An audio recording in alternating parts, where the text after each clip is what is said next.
Hi, everyone. My name is Raylan Stokes, and I'm a management analyst and communication team lead at the USGS Astrogeology Science Center in Flagstaff, Arizona.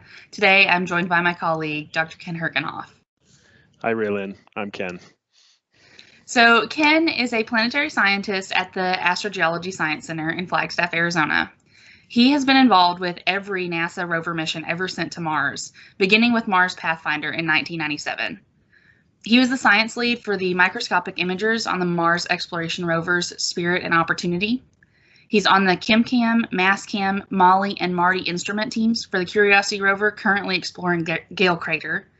And he's the MassCam Z instrument team for Perseverance, currently headed to Jezero Crater. So today we're meeting to kind of go over a couple of questions about Perseverance and your involvement with the rover missions throughout the years. So Ken, thank you so much for joining us. All right, my pleasure. So our first question, since you have been involved with NASA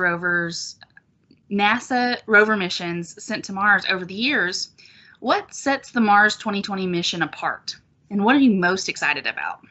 Well, the most exciting part about the Perseverance Mars 2020 mission is that it's hopefully the first step in sample return. And returning samples from Mars has long been a goal of the planetary science community, because once we get those samples back, the entire terrestrial science community can analyze those samples with the latest state-of-the-art equipment in their labs, and really the hope is that we're going to learn a ton about Mars from those samples.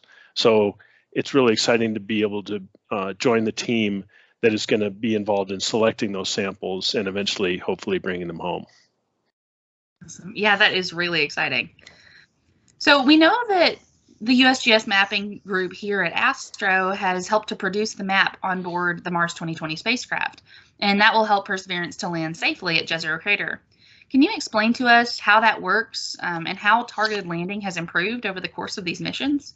Yeah, and that map it's more than just a simple map. It's a digital terrain model which gives the rover knowledge of the topography of the landing site. So that terrain model, the topography has been loaded onto the spacecraft and will be used during entry, descent, and landing to guide the vehicle to a safe landing spot. That's never been attempted before. It's called terrain relative navigation, and it allowed the spacecraft to be targeted toward a more risky, a less flat and safe landing site than the previous rovers had to land in. So yeah, hopefully that'll get us to a very interesting place as soon as we land. Great. Yeah, I definitely want to keep the rover safe. You bet. So MassCam Z is the next generation of the MassCam instrument that's currently on the Curiosity rover exploring Gale Crater.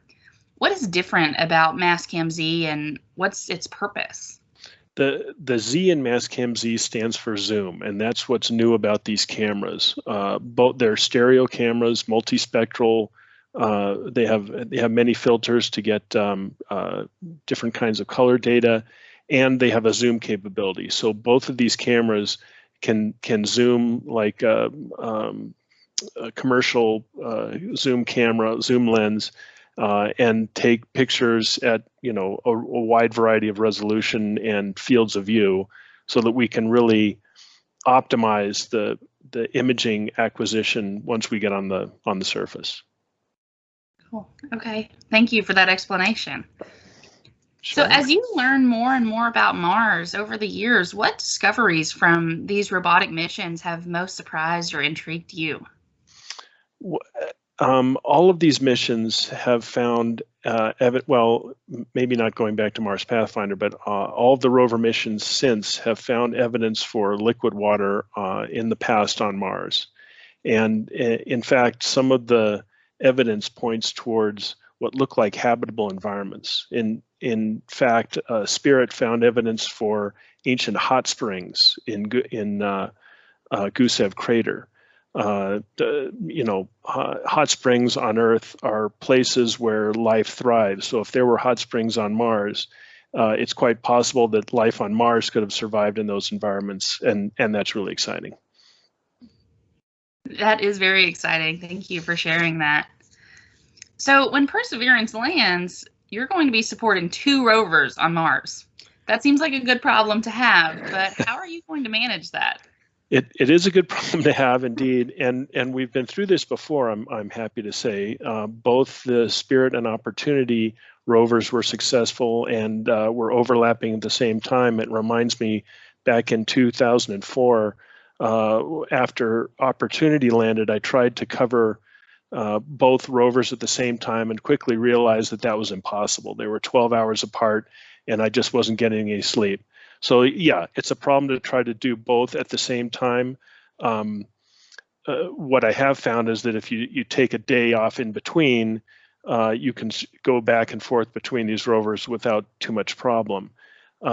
That early in the mission, all of these missions, the rovers, well, we were supporting rover operations on what we call Mars time. So we were waking up or going to sleep whenever we needed to be in sync with the rovers. The Mars day is about 40 minutes longer than an Earth day, so you'd be getting up 40 minutes later every day. And that can be pretty tough when you're getting up at 3 a.m. or getting up at 3 p.m. To do your work. But I love that part of the missions. I think it was really exciting to be so in tune with the rovers and following their every move. And I'm looking forward to it again, even with the lack of sleep.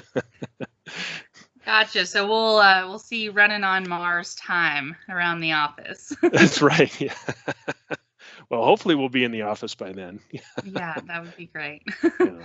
Well, thank you so much, Ken. I really enjoyed talking with you, and appreciate you sharing your insight and your experience on the rover missions with us. We're all very excited for Perseverance landing coming up really soon. Me too. Thanks, Raylyn. Yes, this should be very exciting.